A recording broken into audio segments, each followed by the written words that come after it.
What happens now? I mean, you've got a very busy day today, and I gather you go back home on Monday, and then you're on a tour quite soon. Well, we don't actually go home on Monday. We go from here to Moscow to start with on a 3-week exhibition tour, which covers most of Europe, including London. And then after that, we have some more exhibitions in France and then maybe in America after that. So about a month or so of exhibitions. And then we start for the next year. Do you ever need a holiday? Sometimes we feel we like one, but we don't have the time. And then I think sometimes once we've got started and it's getting into the season again, we feel like we don't want to take a break. You sort of get past it. Is there anything on the horizon that you can see a few days free where you might be actually have time for yourselves? We get odd days off on the exhibition tour. I think we have a day free in Moscow, and then I think we have a day free in London, actually, and Amsterdam, places like that. But it's only like one day, but at least it's something. See, most people, when they think of holidays, they think of, say, 2 weeks or 3 weeks. Yes, I know. We think in terms of 2 hours. What happens now to your performances? Do you really throw them all away, every single one, and start absolutely afresh? Well, what will most probably happen, we will keep some of them for exhibitions only, but for competition work, everything is going to be completely new. Don't you regard it, Jane, as a little bit of a waste? There's something you've worked hard for 12 months and it's actually gone. I mean, you have the gold medals to show for it, but nothing else. I don't know. We don't really think of it like that because we're used to doing that.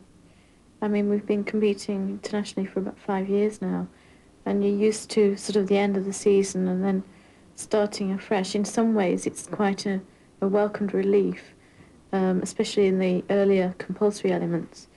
So it is sad that we're not using them again for competition, but on the other hand, it's nice to have something new to look forward to. By now, whatever routine they were performing, they were untouchable. Whenever they took the ice, they looked in a different class, not just for the skating itself, but for the overall concept. Their clothes, for example, designed by Courtney Jones, each outfit an integral part of the dance for which it's used, and the result of a great deal of agonizing between Courtney and Chris and Jane. These outfits for Valero, for example, took 6 months to get right. Hand-dyed and hand-painted, the graduation of colour runs across both of them. They're specially designed to be seen at their best in movement. The material for Jane's French crepe Paso Doble outfit is specially weighted around the arms, so that when she holds her arm out straight, the material falls down, enhancing the image of the matador's cape. The image, then, is perfect. But what about the skating, which we now take for granted? What is the foundation for that?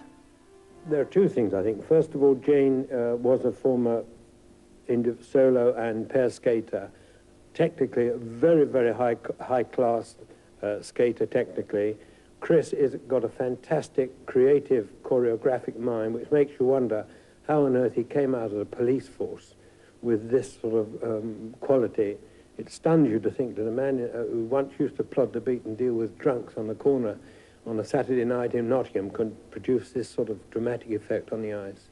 Certainly they brought in a new style in ice dancing, and also they had a whole bunch of new ideas on the ice, plus the music they use, and also the 4-minute program, but the build-up, it tells you a story, and that's what you want to see on the ice, I guess, nowadays. And because just to skate 4 different musics and interpret that is nice. It can be done beautifully well and can be a world champion standard, but it maybe doesn't catch everybody's eyes that much as they can tell you a story now on the ice. There's a constant phrase used about them, almost become a cliche, that they've changed the face of ice dancing. In what way have they done that? I think because they've pushed the frontiers out further and further and further.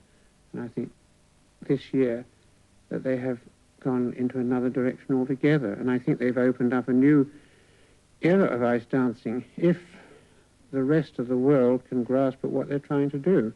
And I think they have pushed the frontiers of ice dancing further each year. And that is why they're the world champions and why you see so many of their fellow competitors staying where they are, because they come back each year and do the similar thing.